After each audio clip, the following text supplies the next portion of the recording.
Oh, hey, it's the fourth instalment of number one support workers advice line. This one's about cultural competence. So, what I've found in working with people who aren't of the same culture as I am is sharing highlights, sharing the good stuff that happened on the weekend, or that food festival we went to, or stuff that I'm sort of watching on to just give them an indication of what I'm, be talkative around people that you work with. It's good for building morale and sort of working out while we're all there and things like that. So sharing highlights of, and you'll find a lot of commonalities, and they'll reciprocate with and let you know that they went out on the weekends, and they're just good foundational conversations to build values. So yeah, sharing highlights. That's the number one thing I want to say when you're working with teams with people from other cultures. So support workers in residential and psycho support social settings vary in background. I live in a medium-sized city, not a huge city, but the two-thirds of the workforce are um, uh, from not Australian. Um, so how do they come here? They might come on student visas and fall into the work that way, friend of a friend, these sorts of arrangements. Care work is fairly easy to get into. You can go to like a college, a private college, and do a individual support course there, fairly easy, and then get gainful. You're working towards gainful employment at a fairly good rate, and lots of loading and lots of good perks in the support workers industry. So I'd highly recommend it. It's good character building, but anyway, that's for another thing. So that's where people come from. So yeah, different cultures to our own, and but the client base tends to be white Australians. So what we might find, and just to draw a line under it, is xenophobic type presentations to people who are of a different culture to the recipient of care, the participant, the client. So if we're managing a diverse team around the client, uh, and they're of different backgrounds to the client, how might we bridge the gap? How might we cross the divide in understanding? Um, so it is as a team leader, or your supervisor should be giving you hints and opportunities to build team and to build trust with the client. You can do this on your own steam, or you can do this like as a like have occasions like a morning tea or lunch or something, and sort of try to build connection that way with the team, like a couple of team members, conversationally getting along with the client. That's not a bad avenue for things to work in. That might be a comfortable setting for the client to get to know the person from the other culture. Um, it's really a sitting and being type of arrangement, just being alongside. You don't have to get in. Just take the nuanced cues from the client on whether they how comfortable they are with receiving care on any level from any background, gender, and all that stuff. But really creating opportunities for people to get together socially with the client at its core of the occasion. Okay, so I'm happy to take feedback on that. So, yep, get back to me if you think um, that might need a little bit more explanation.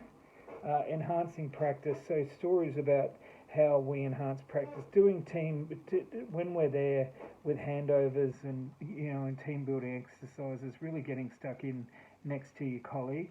So if you're making beds, for instance, do it as a team. If there is occasion, have double visits with as a team, and sort of let people know that you're got to promote a healthy team around the client and participant, and people need to know that everybody's happy in their roles and gets along. So really hammering that home actually, because I've seen that work in marvellous ways. So support worker acceptance by proxy. So a trusted person who is with the client can introduce a new person, a new support worker. Here we're talking about cultural competence, so we're talking about a person from a different background, but it can very easily, a trusted person can very easily introduce, hand over, talk it up, attend for the first couple or 3 sessions if time permits. It's a good your team leader might want to, or you might want to say that it's good practice and that people can really get a lot out of it when there's more people in the setting. Also, the benefits of having people from other cultures is they just add like the diversity in just the way they present themselves, the way that they cook, and they accept our cooking, the conversational style, things they might want to introduce to you that are important to them, which you'd have no idea about.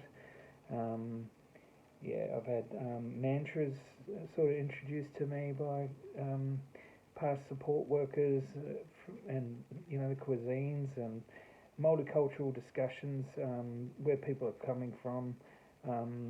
If there was refugees, stories of refugees, that's very emboldening and very interesting to listen to, and it's good to share stories with people from cultures other than your own. I might talk about Indigenous liaison with Indigenous clients and stakeholders in another episode.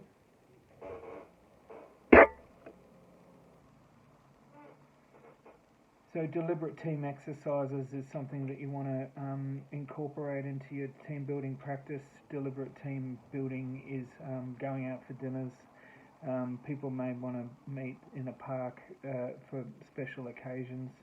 We're pretty good with Teams and Zoom. We can have a weekly check-in, a daily check-in if you're in a very tightly knit team that needs a lot of consideration and changing landscapes, changing risks, or just dynamicism amongst the team. I always found that I can always do with more checking in than less. In different positions over the years, it's more checking in, and create that opportunity for your colleagues as well. So talk to them about how they're tracking and what their hopes and dreams are, and whether they notice anything that needs to be updated for the client at the centre of all this.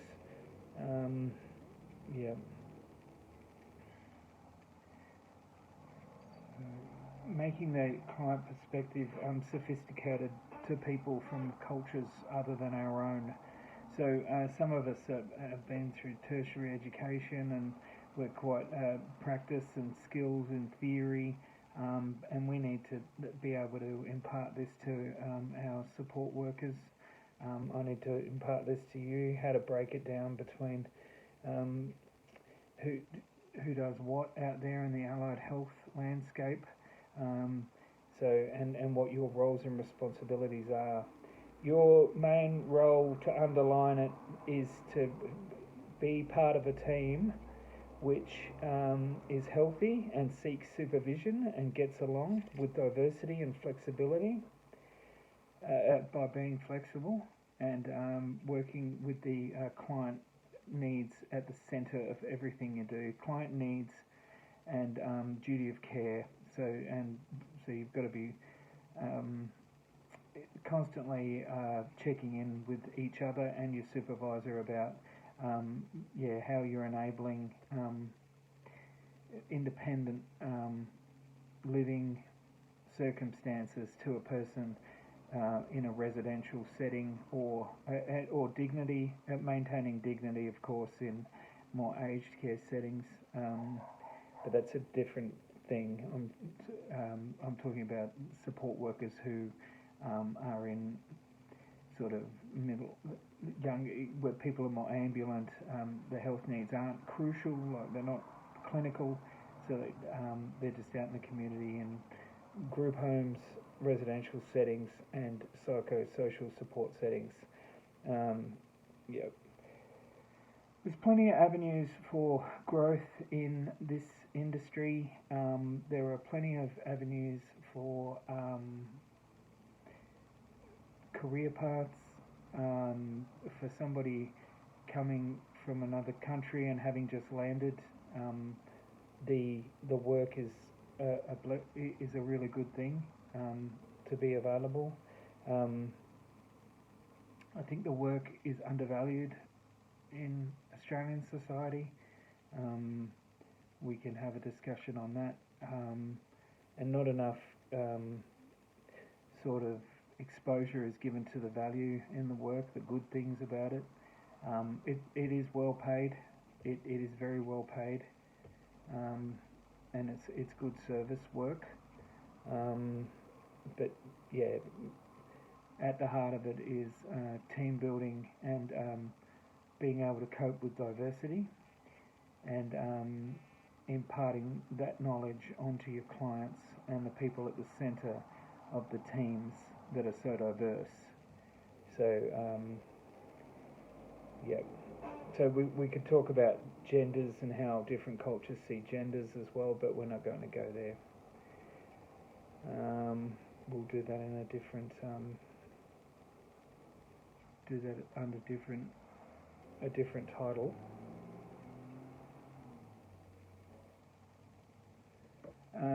So try and be the exception.